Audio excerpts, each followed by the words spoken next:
on the rugged coast of northern Scotland, where granite cliffs rise like ancient sentinels against the endless North Sea, there stood a lighthouse that had guided ships safely home for over 2 centuries. But this was not a story about the lighthouse itself, nor about the ships that passed in the night like distant dreams. This was the story of Moira, the last keeper of Beacon Point Light, and the mystery that lay beneath her solitary tower.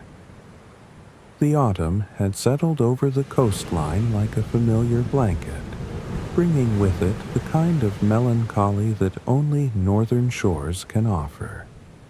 The seabirds had begun their southern migration, their cries growing fainter each day as they disappeared into skies that seemed to stretch toward eternity. The hardy heather that clung to the cliff faces had turned the color of old wine, and the constant wind carried the salt-sweet scent of kelp and distant storms. From her small cottage attached to the lighthouse base, Moira could see for miles in every direction when the weather was clear. To the east lay nothing but ocean, an endless expanse of gray-green water that shifted and moved like a living thing. To the west, the Scottish Highlands rolled away in waves of purple and gold, dotted with the occasional croft, sending thin spirals of peat smoke into the crisp air. But it was what lay directly beneath her cottage that held Moira's attention most completely. A well that defied every natural law she had ever encountered.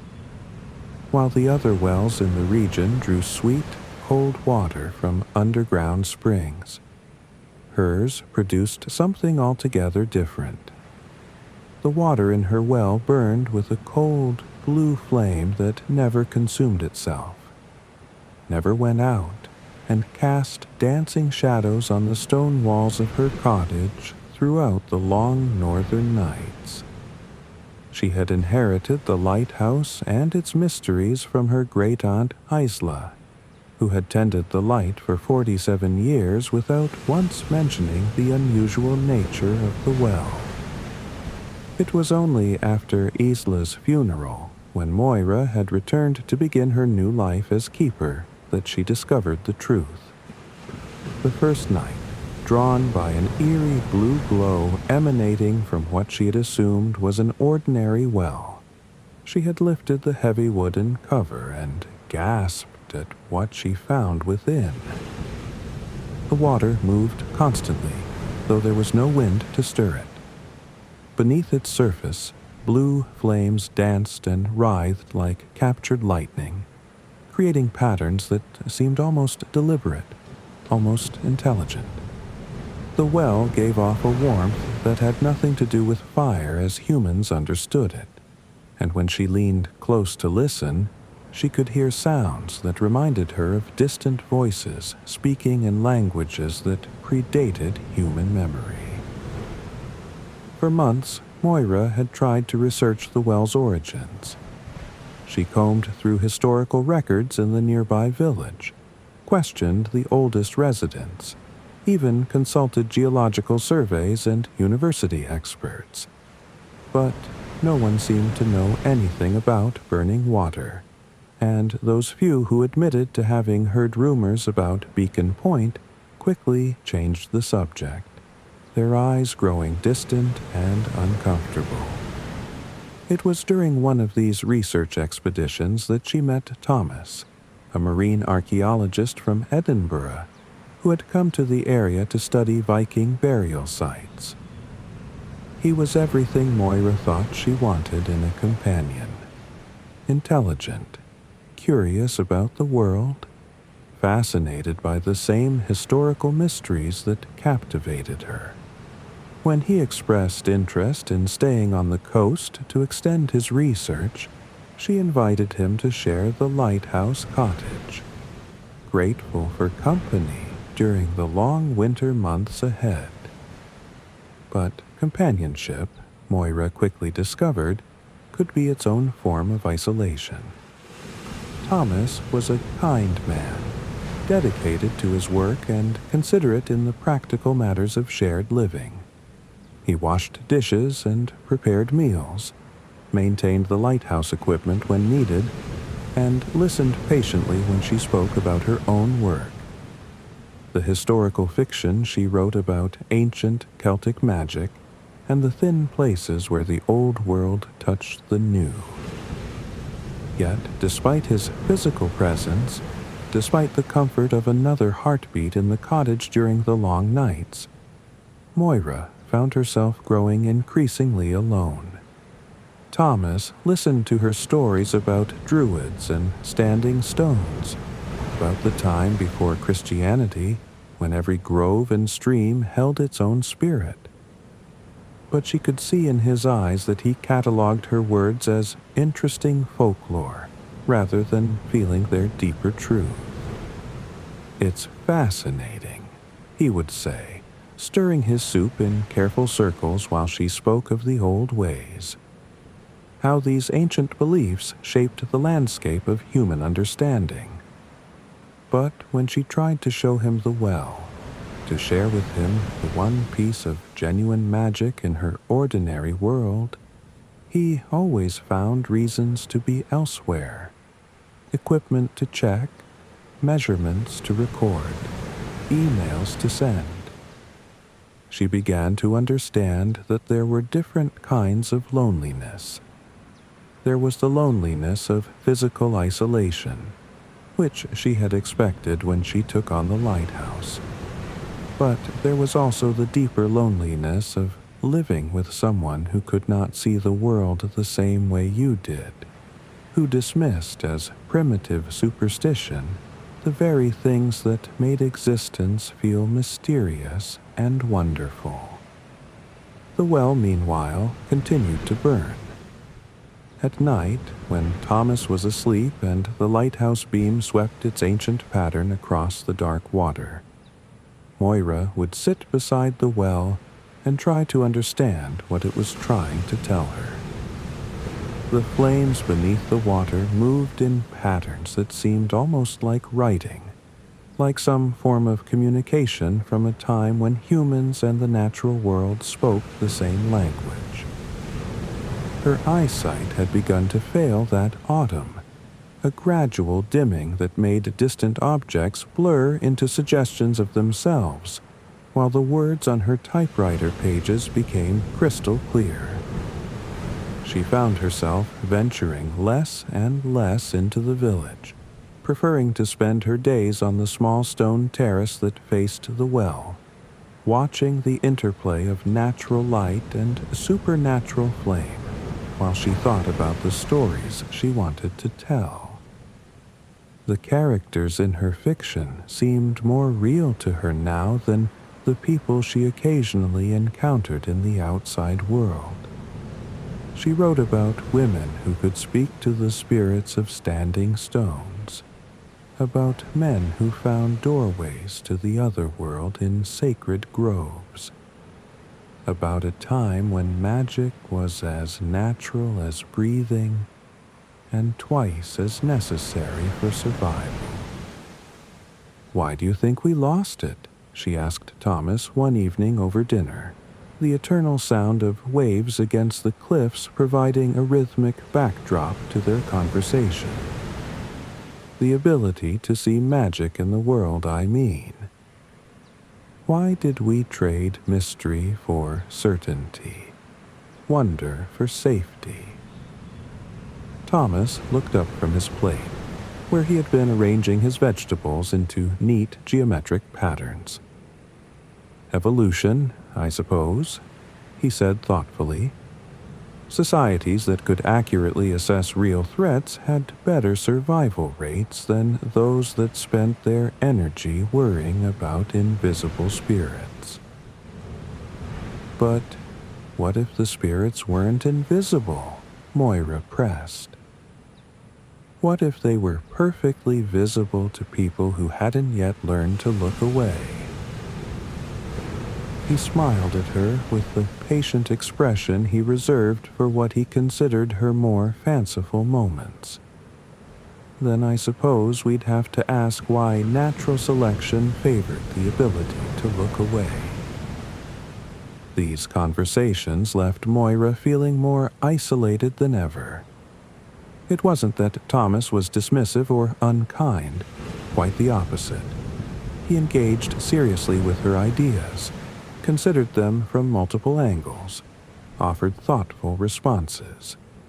But his thoughtfulness was entirely intellectual, disconnected from any belief that the world might actually contain more mystery than modern understanding could encompass. As the autumn deepened toward winter, Moira's dreams began to change. She had always been a light sleeper, often waking to the sound of Thomas's nighttime murmurings, fragments of archaeological lectures delivered to imaginary audiences, or soft laughter at some private joke his sleeping mind had conjured. These interruptions had never bothered her. If anything, they served as gentle reminders that she was not entirely alone at the vast darkness of the northern coast. But now her own dreams were becoming more vivid, more demanding of attention. She dreamed of the time before the Lighthouse, when Celtic tribes had built sacred fires on this same cliff to honor the old gods. She dreamed of women who tended wells that connected the surface world to deeper realms, who served as intermediaries between human communities and the ancient powers that moved through water and stone and flame. Most disturbingly, she dreamed of the well itself speaking to her in voices like distant ocean currents, offering knowledge that came with prices she didn't fully understand. The water in her dreams was clearer than in waking life, and she could see down through fathoms of blue flame to caverns that stretched far beneath the lighthouse, connecting her small well to underground seas that had never known sunlight. It was on the night of the autumn equinox that everything changed. Moira woke from the deepest sleep she had experienced in months to find herself alone in bed. The blankets tangled around her feet as if she had been fighting some invisible opponent. The cottage was filled with a sound she had never heard before, a low, rhythmic thrumming that seemed to come from the earth itself, harmonizing with the eternal percussion of waves against the cliffs. She reached for Thomas, but found only cold sheets and empty space. Sitting up, she called his name softly, then louder when there was no response. The cottage felt different somehow, as if the familiar walls and furniture had been replaced by exact replicas that lacked some essential quality of home. The thrumming grew louder as she rose from bed, and she realized it was coming from the direction of the well. Moving carefully through the darkened cottage, she made her way to the main room where the well opening lay hidden beneath its heavy wooden cover. The blue glow that usually seeped around the edges of the cover was brighter tonight, pulsing in rhythm with the strange sound that filled the air. She found Thomas standing beside the well, but he was not as she had ever seen him before. His eyes reflected the blue flame like polished glass, and when he turned to look at her, she saw no recognition in his face, no warmth, no humanity at all. He moved with a strange, fluid grace that reminded her of water itself, as if the familiar boundaries of his body had become suggestions rather than certainties. "The tide has turned," he said, but his voice carried harmonics that no human throat could produce. "The deep places are rising to meet the surface world. The old agreements are ending."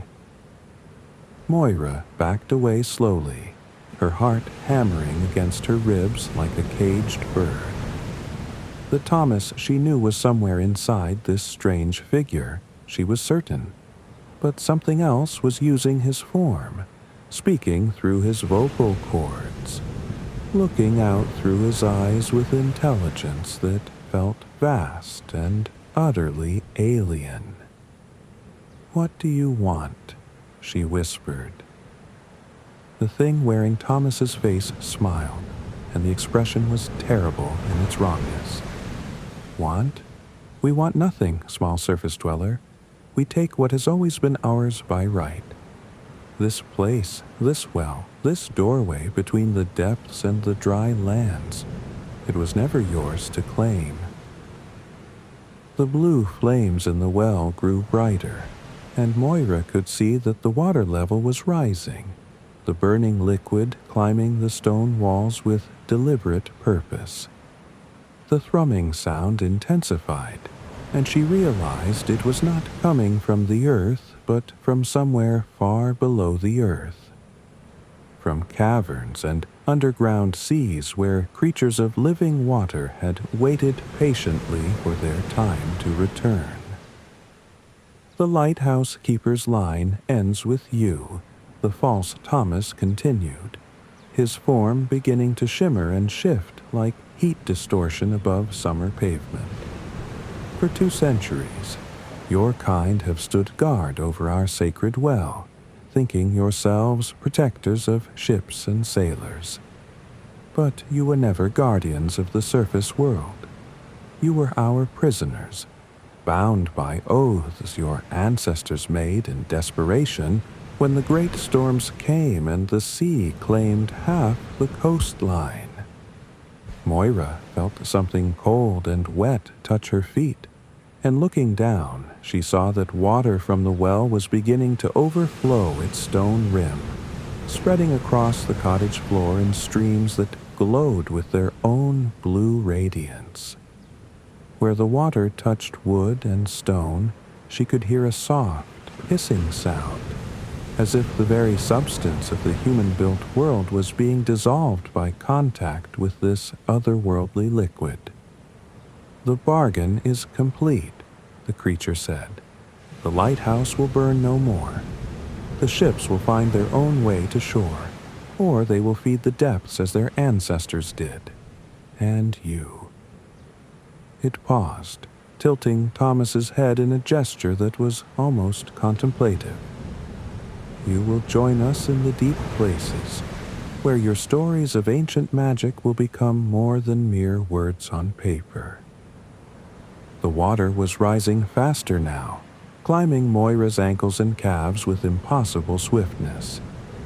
Where it touched her skin, she felt not cold, but a strange, tingling warmth, as if her flesh was being transformed into something more fluid, more adaptable to life in the depths.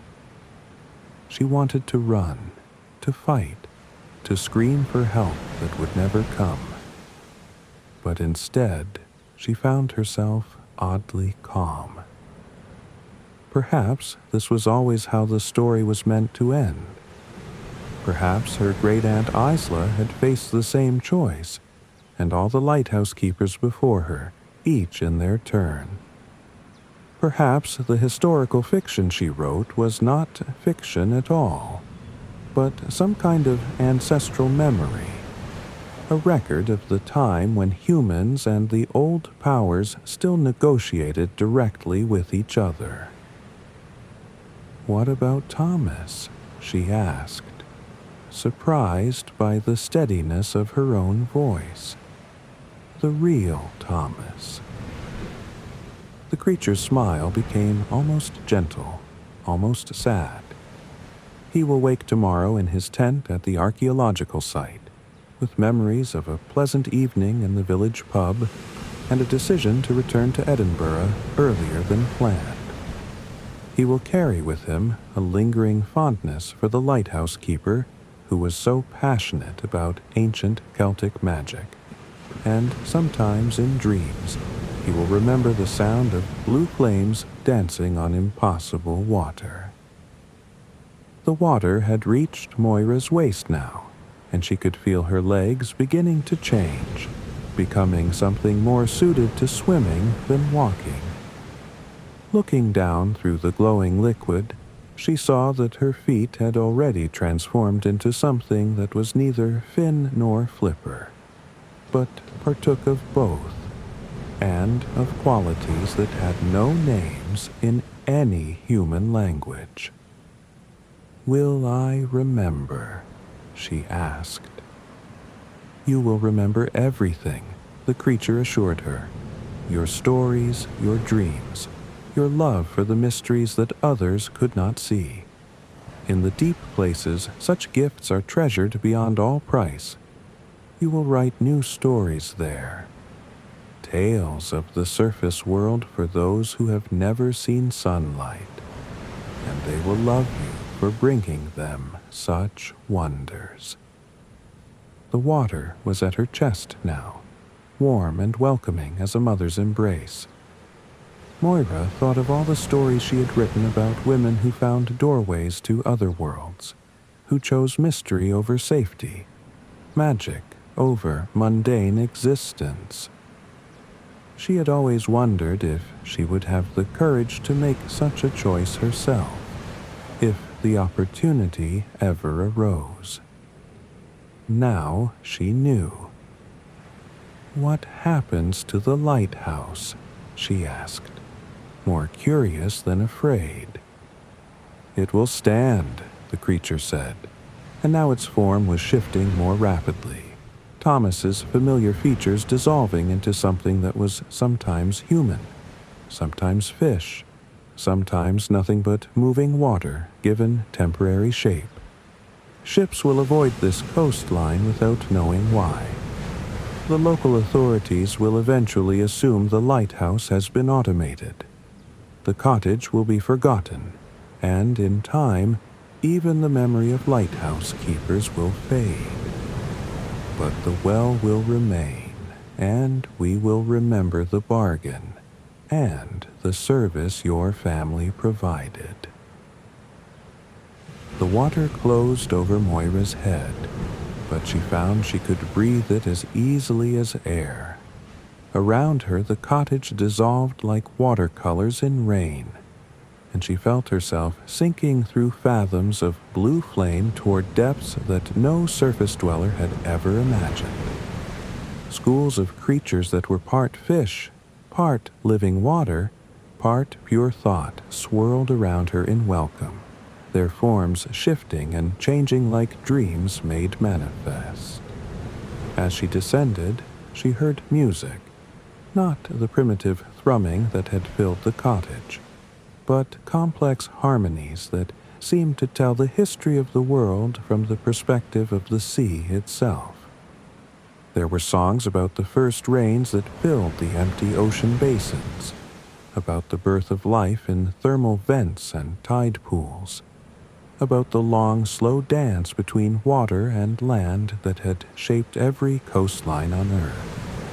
And woven through these vast themes were smaller melodies, stories of individual humans who had been chosen to serve as bridges between the surface and the depths. Tales of lighthouse keepers and well tenders and others who had guarded the thin places where two worlds touched. Moira realized that she was becoming part of this greater story, that her own small life was being transformed into something larger and more enduring than she had ever imagined possible. In the deepest chambers of the underwater realm, she found a place that was clearly meant for her, a cavern lined with coral that grew in the shape of bookshelves, filled with texts written in languages of current and tide. Here, she was told, she could continue her work, writing stories of the surface world for an audience that had never known sky or sun, or the feeling of dry land beneath their feet.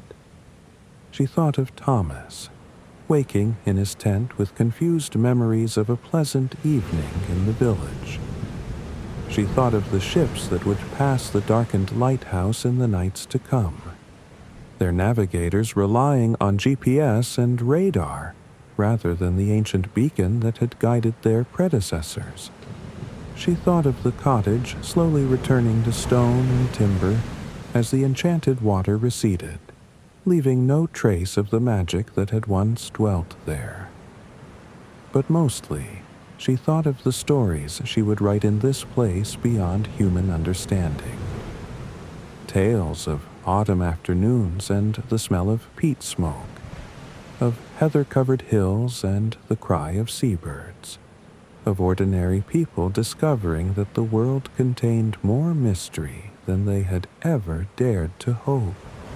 She would write for readers who had never felt rain on their faces or seen the stars, and in return, they would share with her the secrets of the deep places, the knowledge that flowed through underwater currents and the wisdom that dwelt in the spaces between waves. As the last echoes of the surface world faded from her transformed consciousness, Moira felt a peace she had never known during her terrestrial existence. Here, at last, was an audience that understood that stories were not mere entertainment, but necessary magic, that the boundary between fiction and reality was far more permeable than most people believed.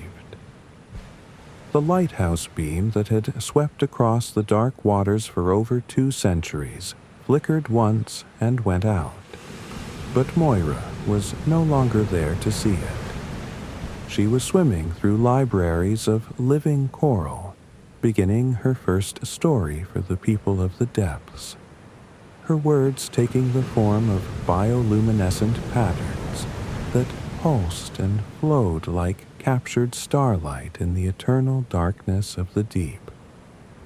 Above, the waves continued their ancient rhythm against the cliffs, carrying with them the faintest echo of her voice, telling stories that would outlast the lighthouse, outlast the cottage, outlast even the memory of human habitation on that lonely stretch of Scottish coast. For the sea remembers everything, and some stories once begun continue forever in the space between one wave and the next, in the eternal conversation between the surface and the depths, in the place where all mysteries eventually find their home.